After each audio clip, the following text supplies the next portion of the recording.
우리 한번 함께 합독하겠습니다. 이를 놀랍게 여기지 말라. 무덤 속에 있는 자가 다 그의 음성을 들을 때가 오나니 선한 일 행한 자는 생명의 부활로, 악한 일 행한 자는 심판의 부활로 나오리라. 아멘. 사랑하는 성도 여러분, 오늘은 2026년 4월 5일 주일 예배 시간이며 또 우리 주 예수 그리스도께서 죽음을 이기시고 다시 살아나신 부활절입니다.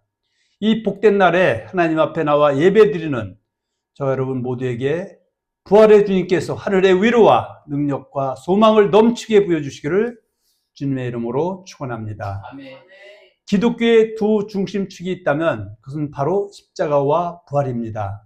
십자가 없는 부활은 있을 수 없고 부활 없는 십자가도 완전한 복음이 아닙니다. 예수님의 십자가의 죽으심은 나의 죄를 위한 죽으심이요, 예수님의 부활은 나의 생명과 나의 소망과 나의 미래를 위한 부활입니다. 사도 바울은 갈라디아서 2장 20절에서 이렇게 고백합니다.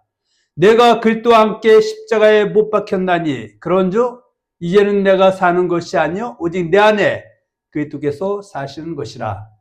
그리고 베드로전서 1장 3절로 4절은 이렇게 말씀합니다. 베드로 1장 3절 4절 한번 같이 합독합니다. 그의 많으신 긍휼대로 예수 그리스도를 죽은 자 가운데서 부활하게 하심으로 말미암아 우리를 거듭나게 하사 산 소망이 있게 하시며 썩지 않고 더럽지 않고 쇠하지 않은 유업을 있게 하시나니. 사랑하는 성도 여러분, 예수님의 부활은 단지 2000년 전 어떤 사건이 아닙니다. 그것은 오늘 사는 우리에게도 여전히 유효한 하나님의 능력입니다. 예수님의 부활은 무덤에 돌문을 연 사건일 뿐만 아니라 절망에 갇힌 인간의 심령을 여는 사건입니다.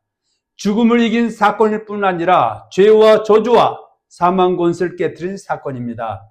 예수님의 부활은 과거의 기념일이 아니라 오늘 살아가는 성도들의 현재의 능력이며 미래의 보장입니다.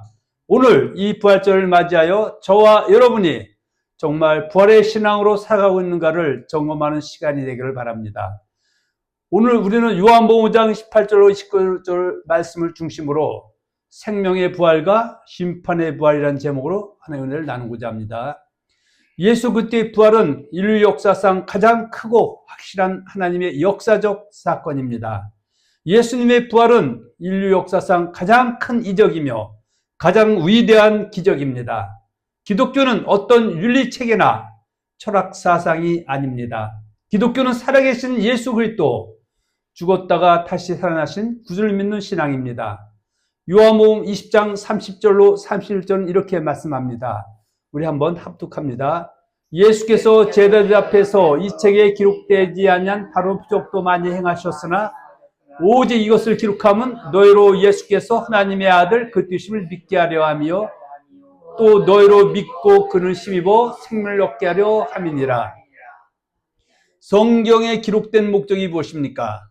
예수께서 하나님의 아들 그리스도심을 믿게 하려는 것입니다. 그리고 그 이름을 힘입어 생명을 얻게 하려 하는 것입니다. 그래서 부활은 선택적인 교리가 아니라 복음의 중심인 것입니다. 부활이 없으면 기독교는 무너집니다.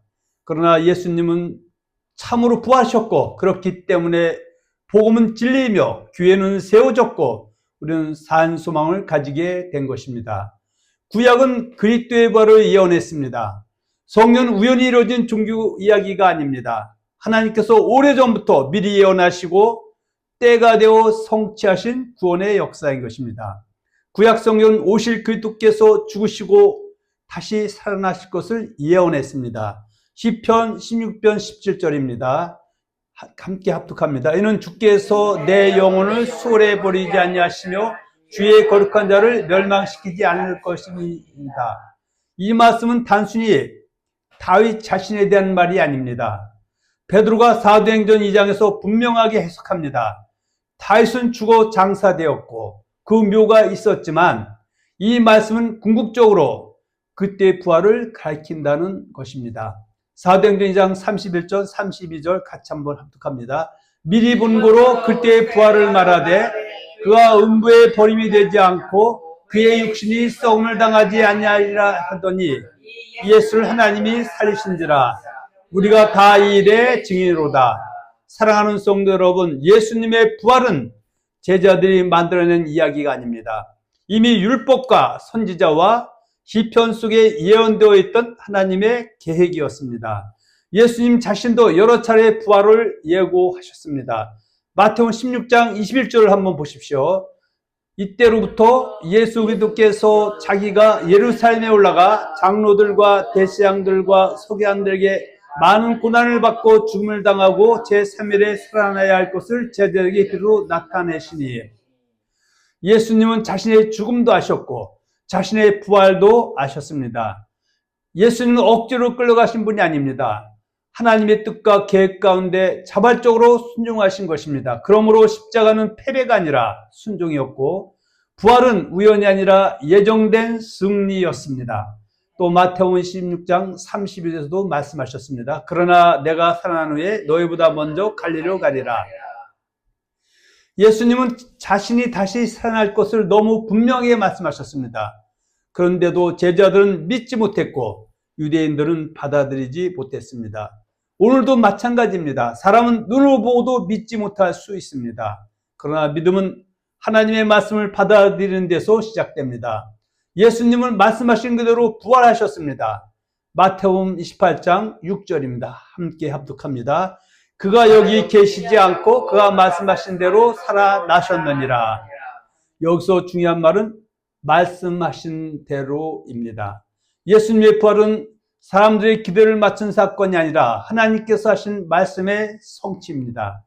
주님은 말씀하신 것을 반드시 이루십니다.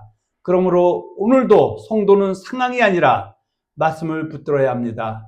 환경은 흔들려도 말씀은 흔들리지 않습니다. 죽음조차 말씀의 성취를 막을 수 없습니다. 사랑하는 성도 여러분, 예수님이 부활하셨던 사실은 단지 예수님 한 분의 승리만을 뜻하지 않습니다. 그분을 믿는 자들의 승리도 함께 보장되는 것입니다. 왜냐하면 예수님은 부활의 첫 열매가 되셨기 때문입니다. 예수님의 부활은 예수께서 참 그리스도이심을 확증합니다. 예수님께서 정말 하나님의 아들이신가? 정말 그리스도 메시아이신가? 정말 구원자이신가? 이 질문은 하나님께서 주신 최종적인 답이 바로 부활입니다. 예수님께서 만일 십자가에 죽으신 후 그대로 무덤에 머무르셨다면 그분은 많은 종교 지도자 중 한 사람으로 끝났을 것입니다.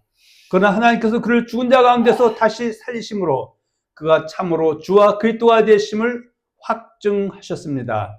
베드로는 오순절날 유대인들에게 담대히 외쳤습니다. 사도행 2장 36절에 보면 그런즉 이스라엘 온 집은 확실히 알지니 너희가 십자가에 못 박은 이 예수를 하나님이 주와 그리스도가 되게 하셨느니라. 부활은 예수님의 신분증명서입니다. 부활은 예수님의 메시아 되심에 대한 하나님의 인치심입니다. 부활은 예수님의 십자가 희생이 하나님께 받아들여졌다는 증거입니다. 예수를 그리스도 부인하였던 유대인들이 무덤을 지키게 한 것도 부활 가능성을 의식했기 때문입니다. 마태복음 27장 63절에서 대제사장들과 바리새인들은 빌라도에게 이렇게 말합니다. 주여, 저 속이던 자가 살아있을 때 말하되 내가 사흘 후에 다시 살아나리라는 것을 우리가 기억하노니 그러므로 명령하여 그 무덤을 사흘까지 굳게 지키게 하소서. 놀랍지 않습니까? 예수님의 제자들은 예수님의 부활의 말씀을 제대로 깨닫지 못하고 두려움에 숨어 있었는데 오히려 예수님을 미워하던 자들은 그 말씀을 기억하고 있었습니다. 그래서 무덤을 지키게 했습니다. 돌로 막고 임봉하고 경비병을 세웠습니다. 그러나 사람의 힘으로 하나님의 역사를 막을 수 있습니까? 돌문이 부활을 막을 수 없었습니다. 임봉도 막지 못했습니다. 경비병도 막지 못했습니다. 죽음도 막지 못했습니다. 사랑하는 여러분, 오늘 우리 삶에도 큰 돌문 같은 문제가 있을 수 있습니다. 질병의 돌문, 가난의 돌문, 인간관계의 돌문, 절망의 돌문, 죄의 돌문이 있습니다. 그러나 부활의 주님 앞에서는 그 어떤 돌문도 영원히 닫혀 있을 수 없습니다. 초대교회는 예수의 부활을 생명 걸고 증거했습니다. 예수님의 제자들은 예수님의 부활 이전에는 두려움에 몸을 떨었습니다. 그런데 부활하신 주님을 만난 후 완전히 바뀌었습니다. 숨던 사람들이 나와서 증인이 되었습니다. 겁쟁이들이 담대한 전도자가 되었습니다. 왜 그렇습니까? 부활하신 예수를 실제로 만났기 때문입니다. 사도행전 2장에서 베드로가 설교할 때 예수를 그도 부인하던 유대인들 가운데 약 3,000명이 회개하고 예수를 믿게 되었습니다. 사도행전 2장 30절과 41절 유학의 말씀이 있는데 밑에 보면 그들이 마음에 찔려 회개하였고 세례를 받았으며 그날의 신도수가 3,000이나 더하더라. 무엇이 그들을 변화시켰습니까? 부활의 복음입니다. 십자가에서 끝날 줄 알았던 예수가 다시 살아나셨다는 소식, 그리고 그분이 주와 그리스도라는 선포가 사람들의 심령을 찔렸습니다. 사울도 부활하신 예수를 만나 회심했습니다. 사울은 원래 예수 믿는 사람들을 핍박하던 사람이었습니다. 그는 예수를 믿는 자들을 잡아 가두고 죽이는 일에 앞장섰습니다. 그러나 다메섹 도상에서 부활하신 예수를 만난 후 완전히 바뀌었습니다. 사도행전 22장 8절에 보면 나는 내가 박해하는 낫의 예수를 하시더라. 사울은 예수님의 시체를 본 것이 아닙니다. 살아계신 부활의 주님을 만난 것입니다. 그 이후 그는 바울이 되어 온 세상에 예수의 부활을 전했습니다. 그리고 로마서 10장 9절 10절에서 이렇게 선포합니다. 로마서 10장 9절 10절의 말씀 같이 합독합니다. 내가 만일 내 입으로 예수를 주로 신하며 또 하나님께서 그를 죽은 자 가운데서 살리신 것을 내 마음에 믿으면 구원을 받으리라. 사람이 마음으로 믿어 의에 이르고 입으로 신하여 구원에 이르리라. 여러분, 구원은 단순히 예수님이 좋은 분이라고 인정하는 것이 아닙니다. 죽은 자 가운데서 하나님께서 예수를 살리셨다는 사실, 그 부활의 주님을 믿는 것입니다. 부활을 믿는 믿음은 그 예수께서 주님이심을 인정하는 믿음입니다. 예수님은 초림 때는 죄를 해결하기 위해 오셨고 재림 때는 심판주로 오십니다. 오늘 부활절 설교에서 우리가 반드시 기억해야 할 것은 예수님의 부활이 단지 위로와 소망만 말하는 것이 아니라는 점입니다. 부활은 동시에 심판의 권세를 가지신 예수님을 선포합니다. 오늘 본문 요한복음 5장 26절 27절 말씀합니다. 한번 같이 합독합니다. 아버지께서 자기 속에 생명이 있음 같이 아들에게도 생명을 주어 그 속에 있게 하셨고 또 인자됨으로 말미암아 심판하는 권한을 주셨느니라. 예수님은 생명의 주이실 뿐 아니라 심판의 주이십니다. 예수님의 초림은 죄를 담당하시기 위한 오심이었습니다. 빌립보서 2장 8절 이렇게 말씀합니다. 사람의 모양으로 나타나사 자기를 낮추시고 죽기까지 복종하셨으니 그 십자가에 죽으심이라. 예수님은 죄 없으신 분이셨지만 죄인 우리를 대신하여 죽으셨습니다. 우리가 받아야 할 형벌을 대신 담당하셨습니다. 우리의 저주를 대신 지셨습니다. 그래서 십자가는 사랑의 절정이며 순종의 완성입니다. 히브리서 9장 26절은 말씀합니다. 이제 자기를 단번에 제물로 드려 죄를 없이 하시려고 세상 끝에 나타나셨느니라. 예수님의 초림의 목적은 분명합니다. 죄를 없이 하시기 위해 오셨습니다. 잃어버린 자를 찾고 구원하시기 위해 오셨습니다. 십자가로 화목하게 하기 위해 오셨습니다. 그러나 예수님의 재림은 심판주로 오시는 것입니다. 19장 27절 28절 엄숙하게 말씀합니다. 우리 한번 합독합니다. 한 번 죽는 것은 사람에게 정해진 것이요 그 후에는 심판이 있으리니 이와 같이 그리스도도 많은 사람의 죄를 담당하시려고 단번에 들으신 바 되셨고 구원에 이르게 하기 위하여 죄와 상관없이 자기를 바라는 자들에게 두 번째 나타나시리라. 사람에게 정해진 것이 무엇입니까? 한 번 죽는 것입니다. 그엔 무엇이 있습니까? 심판이 있습니다. 오늘 세상은 죽음을 가볍게 여기고 심판을 롯의 두 사이들처럼 농담으로 여깁니다. 그러나 성경은 분명합니다. 죽음 위에는 끝이 아니라 심판이 있습니다. 디모데후서 4장 1절은 더 분명히 말씀합니다. 하나님 앞과 살아있는 자와 죽은 자를 심판하실 그리스도 예수 앞에서 예수님은 재림하실 때 살아있는 자와 죽은 자를 심판하십니다. 부활하신 예수는 언젠가 다시 오십니다. 그리고 다시 오실 때는 베들레헴의 아기 예수가 아니라 만왕의 왕이요 만주의 주로 오십니다. 구의의 낮아지심이 아니라 영광의 심판주로 오십니다.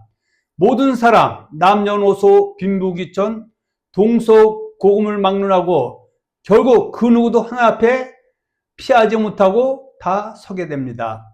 요한계시록 20장 11절로 15절은 매우 두렵고 엄숙한 말씀입니다. 요한계시록 20장 12절 한번 같이 합독합니다. 또 내가 보니 죽은 자들이 큰 자나 작은 자나 그 보좌 앞에 서 있는데 책들이 펴 있고 또 다른 책이 펴졌으니 곧 생명책이라. 큰 자나 작은 자나 예가 없습니다. 권세 있는 자도 이름 없는 자도 부자도 가난한 자도 배운 자도 배우지 못한 자도 모두 하나님 앞에 서게 됩니다. 세상 법정은 피할 수 있어도 하나님의 법정은 피할 수 없습니다. 사람의 눈은 숙일 수 있어도 하나님의 눈은 숙일 수 없습니다. 그리고 15절에 엄숙히 선언합니다. 한번 같이 합독합니다. 누구든지 생명책에 기록되지 못한 자는 불못에 던져지더라. 사랑하는 성도 여러분, 부활절은 마냥 감동적인 계절 행사가 아닙니다. 부활절은 우리에게 이렇게 묻습니다. 너는 어느 부활에 참여할 것인가? 생명의 부활입니까? 심판의 부활입니까? 모든 사람은 부활하지만 부활의 결과는 같지 않습니다. 오늘 본문의 핵심이 여기에 있습니다. 같이 합독합니다. 요한복음 5장 18절 19절이죠. 무덤 속에 있는 자가 다 그의 음성을 들을 때가 오나니 선한 일 행한 자는 생명의 부활로 악한 일 행한 자는 심판의 부활로 나오리라. 여기서 예수님은 아주 분명하게 말씀합니다. 모든 사람이 부활합니다. 그런데 모든 사람이 같은 부활을 얻는 것은 아닙니다. 어떤 이는 생명의 부활, 어떤 이는 심판의 부활로 나옵니다. 부활은 보편적이지만 결과는 이중적입니다. 사람들은 종종 말합니다. 죽으면 다 끝난다. 그러나 성경은 그렇게 말씀하지 않습니다. 죽음은 끝이 아니라 다음 단계의 시작입니다. 무덤은 종착역이 아니라 대기실입니다. 모든 사람은 다시 일어납니다. 다니엘서 12장 2절의 원리와도 같습니다. 어떤 이는 영생을 얻고 어떤 이는 수치와 영원한 부끄러움을 당합니다. 오늘 예수님도 같은 진리를 선포하십니다. 즉 부활 자체가 복인 것이 아니라 어떤 부활인가가 중요합니다. 생명의 부활은 예수 안에 있는 자들에게 주어집니다. 요한복음 11장 25절로 26절에서 예수님은 말씀하십니다. 요한복음 11장 25절 26절 함께 합독하죠. 나는 부활이요 생명이니 나를 믿는 자는 죽어도 살겠고 무릇 살아서 나를 믿는 자는 영원히 죽지 아니하리라. 이것을 내가 믿느냐? 예수님 내가 부활을 준다라고 말씀하지 않으셨습니다. 나는 부활이요 생명이라고 하셨습니다. 즉 생명의 부활은 어떤 교리지식에서 나오는 것이 아니라 예수 그리스도의 자신과의 연합에서 나오는 것입니다. 그분을 믿는 자는 죽어도 삽니다. 육체는 죽을 수 있습니다. 그러나 영원한 생명은 끊어지지 않습니다. 왜냐하면 그 생명이 자기 안에 있는 생명이 아니라 부활하신 그리스도의 생명이기 때문입니다. 그러므로 우리 그리스도인들은 예수를 믿는 것이 어떻게 하는 것인지에 대하여 정확히 아는 지식이 있어야만 하는 것입니다. 호세아 4장 6절에 보면 내 백성이 지식이 없으므로 망한다 하신 것 같이 예수를 믿는 것이 어떻게 하는 것인지에 대해서 정확하게 알 필요가 있는 것입니다. 요한복음 7장 49절에 보면 율법을 알지 못한 저물은 저주를 받은 자다 이렇게 말씀하신 것 같이 하나님의 말씀을 잘 알아야 됩니다. 심판의 부활은 하나님을 거역하는 자들에게 임합니다. 로마서 2장 6절로 10절은 말씀합니다. 먼저 로마서 2장 6절 8절 봅니다. 하나님께서 각 사람에게 그 행한 대로 부응하시되 참고 선을 행하여 영광과 존귀와 썩지 않는 관자에게는 영생으로 하시고 오직 당을 지어 진리를 따르지 않냐고 불을 따르는 자에게는 진노와 분노로 하시리라. 전에 우리가 한번 말씀 나눈 적이 있을 거예요. 염소와 양의 비유. 그래서 양은 의인임으로써 어디에 들어간다? 영생에. 염소는 악인이기 때문에 영벌, 진노와 분노. 그러니까 결국은 양은 뭡니까? 참고 선을 행하여 영광과 존귀와 썩지 않음을 구하는 자라 말씀하고 있고요. 염소는 오직 당을 지어 진리를 따르지 않고 불의를 따르는 자 이렇게 말씀하고 있죠. 그건 참고로 듣고 넘어갑니다. 부활의 때는 죽은 자와 살아있는 자가 모두 변화체를 입게 됩니다. 부활은 단지 영혼만의 일이 아닙니다. 성경은 몸의 부활을 말합니다. 우리 장래는 막연한 영적 존재가 되는 것이 아니라 하나님께서 주시는 신령한 몸으로 변화되는 것입니다. 그리스도는 부활의 첫 열매이십니다. 고린도서 15장 21절 23절에 보면 같이 한번 합독해 볼까요? 사망이 한 사람을 말미암았으니 죽은 자의 부활도 한 사람으로 말미암도다. 아담 안에서 모든 사람이 죽은 것 같이 그리스도 안에서 모든 사람이 삶을 얻으리라. 그러나 각각 자기 차례대로 되리니 먼저는 첫 열매인 그리스도요, 다음에는 그가 강림하실 때 그리스도 안에 속한 자요.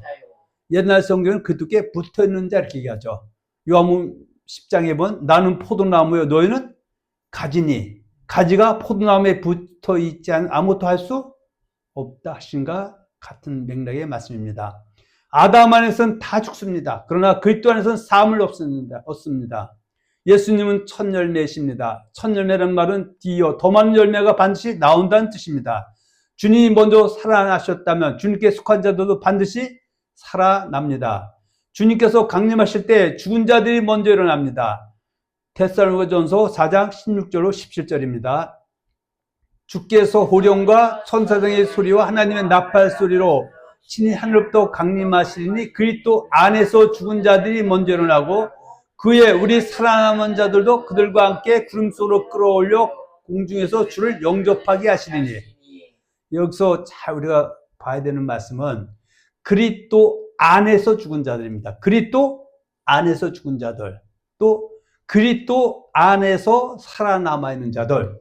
예수님이 호령과 천사의 소리와 함께 나팔 소리를 내며 이 땅에 오실 때 그리스도 안에 있는 자, 안에서 죽은 자들, 그들이 먼저 신령한 변화에서 부활이 돼서 일어나게 되고요. 그리고 우리 살아있는 사람도 신령한 변화체로 돼서 공중으로 끌어올려서 혼인잔치에 참여하게 되는데, 뭐라고 하면 그리스도 안에 있어야 됩니다. 여기서 놀라운 위로가 있습니다. 주 안에서 먼저 잡는 자들이 끝난 것이 아닙니다. 그들이 잊혀진 것이 아닙니다. 주님의 오실 때 먼저 일어납니다. 그리고 살아남은 성도들도 변화되어 함께 주를 영접하게 됩니다.